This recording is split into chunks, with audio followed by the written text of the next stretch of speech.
दोस्तों आज हम लोग क्लास 12th का 2025 के पहले सेट में जितने भी एमसीक्यू पूछे गए हैं उसको आज हम लोग डिस्कस करने वाले हैं। तो आइए पहला क्वेश्चन देखते हैं क्या दिया है। एफ एक्स मॉड एक्स द्वारा प्रदत्त मापांक फलन F such that R to R plus. देखिए आर टू आर प्लस का मतलब समझ लीजिए। देखिए ये रियल नंबर है और इसका रिलेशन किससे, आर पॉजिटिव से। रियल नंबर में हर तरीके के नंबर आ जाते हैं जिसको हम लोग नंबर लाइन पर डिनोट कर सकते हैं। तो इसमें हम लोग दो तरीके के नंबर लिखेंगे। देखिए इसमें नेगेटिव नंबर भी आ जाता है, पॉजिटिव। तो इसमें हमने बनाया आर यानी रियल नंबर और इसमें हमने बनाया केवल आर पॉजिटिव। देखिए इसमें माइनस, जैसे मान लीजिए हमने 2 ले लिया और माइनस प्लस का भी 2 ले लिया, तो माइनस का भी 2 इसमें आ सकता है और प्लस का भी 2 आ सकता है। लेकिन इसमें क्या आ सकता है, केवल प्लस का 2 आ सकता है। मतलब इस वाले बॉक्स में केवल प्लस के नंबर आएंगे और इस वाले बॉक्स में माइनस भी आ सकता है, प्लस भी आ सकता है। ठीक है, अब इस 2 का रिलेशन इसी से तो है, इस 2 से, और इसका रिलेशन इससे, तभी तो ये r का रिलेशन r प्लस से हो पाएगा। तो यहाँ पर हमने देखा बहुत का रिलेशन एक से, जैसे इस 2 का रिलेशन इस इकलौते से ही तो है। तो जब बहुत का रिलेशन किसी एक से होता है तो उसको बोलते हैं बहुइकाई। बहुइकाई कौन से ऑप्शन में, ऑप्शन नंबर बी में है। और इसके साथ साथ में क्या लिखा है, अच्छादक। अच्छादक का मतलब है जो आपका सहप्रांत है, यानी कि ये जो बी वाले बॉक्स में रहता है। ठीक है, इसका प्रतिबिंब इंडिविजुअल प्रतिबिंब मिला, जैसे इस 2 का ये -2 मिला और इस 2 का ये 2 मिला, तो अगर इसके प्रतिबिंब मिल जा रहे हैं तो उसको बोलते हैं अच्छादक। तो बहुइकाई और अच्छादक ये क्यों हुआ, मेरे हिसाब से आपको समझ में आ गया होगा। आइए दूसरा क्वेश्चन। दूसरा क्वेश्चन दे रखा है एक संबंध कैपिटल आर बराबर कर्ली ब्रेसेस के अंदर दे रखा है a माइनस बी। ये ड्राइव है इस तरीके से, मतलब जो पहली वैल्यू होगी वो a की होगी और जो दूसरी वैल्यू होगी b की होगी, इसका मतलब ये। आइए फिर a का जो डिफिनीशन है वो क्या दे रखा है कि a की जो वैल्यू होगी और b से वो 1 कम होगी।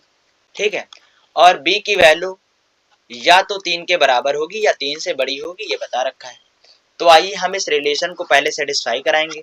आपको पता है कि पहली वैल्यू किसको दर्शाएगी, a को, और दूसरी वैल्यू b को। इसने कहा है जो a की वैल्यू है b से 1 कम है, तो चेक करिए ये जो a की वैल्यू है क्या b से 1 कम है या 2 कम है। तो यहाँ 2 कम है, तो इसका मतलब ये ऑप्शन नहीं होगा। यहाँ देखिए ये वाली वैल्यू क्या b से 1 कम है, नहीं 1 नहीं कम है, 2 कम है, तो ये भी नहीं। तीसरा देखिए यहाँ पर कितना कम है, तो यहाँ पर भी 2 कम है, इसका मतलब ये भी नहीं होगा। तो जाहिर सी बात है ऑप्शन नंबर बी करेक्ट हो जाएगा। आइए इसको चेक कर लेते हैं हम लोग। तो 4,5 हमने चेक किया कि a की वैल्यू क्या b से 1 कम है, बिल्कुल 1 कम है।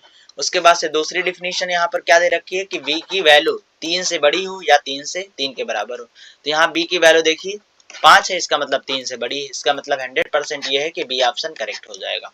आइए आगे तीसरा क्वेश्चन जो दे रखा है 0 से π/2 limit dx upon 1 plus root में tan x। इसका आंसर आ जाएगा ऑप्शन नंबर सी π/4। आइए सॉल्व करके बता दे रहे हैं कैसे आएगा ये।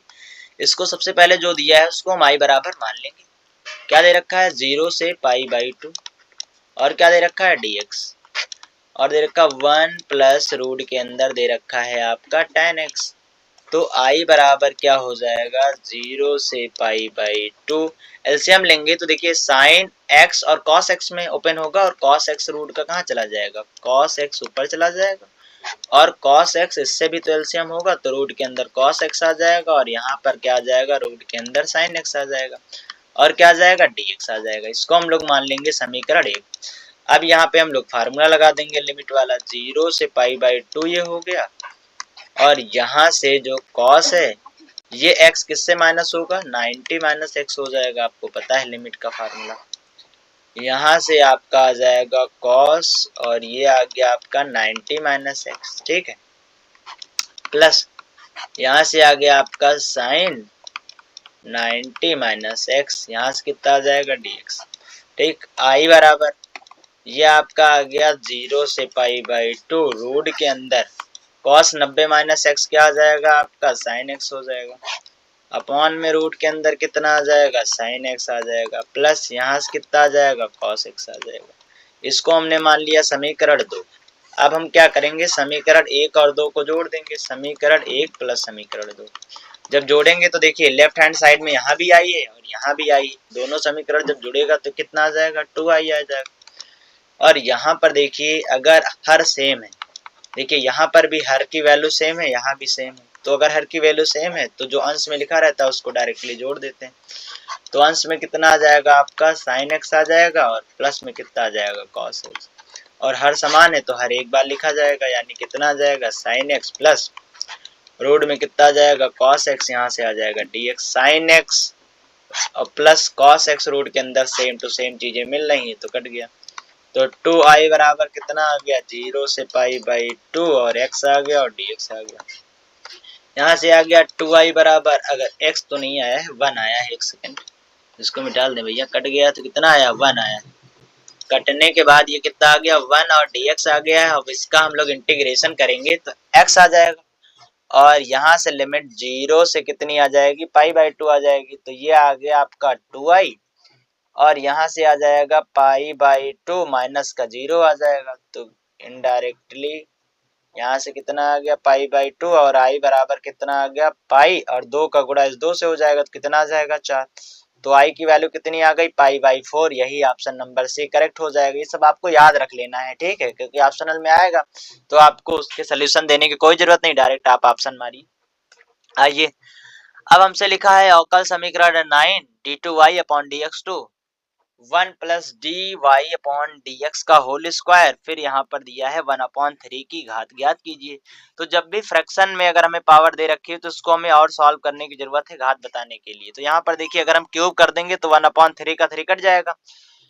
तो आइए इसको लिख लेते हैं, यहाँ पर लिखा है 9d2y अपॉन dx2, अगर हम होल क्यूब कर दें तो यहाँ पर आ जाएगा होल क्यूब, यहाँ से कितना आ जाएगा 1 प्लस यहाँ से आ जाएगा D Y by D X, यहाँ आ गया 2, यहाँ से आ गया 1/3 और होल क्यूब की तो 3, एक 3 से एक 3 कट गया बस। अब आइए देखिए, देखिए समीकरण में पूरे में देखना होगा जहां dy बाई dx लिखा है तो dy बाई dx यहाँ लिखा है यहाँ भी लिखा है, तो इन दोनों में सबसे ज्यादा अवकलन किसका हुआ है, तो सबसे ज्यादा अवकलन इसी का हुआ है।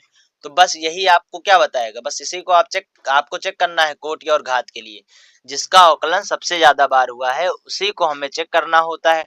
तो जितनी बार अवकलन हुआ है वही कोटि होती है, तो 2 बार अगर अवकलन हुआ है तो कोटि 2 हो गई, और इसी की घात हमें देखनी हो चाहे एक ही क्यों ना दी हो, चाहे 1 दिया हो 2 दिया हो 3 दिया हो, तो यहाँ कितना दिया है 3 दिया है तो इसकी घात कितनी हो गई 3, यही हो गया आपका आंसर।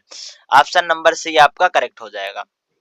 आइए अब इस एमसीक्यू का लास्ट क्वेश्चन है, ये व्यंजक क्या दिया है I cap dot I cap minus J dot J cap plus K dot K cap.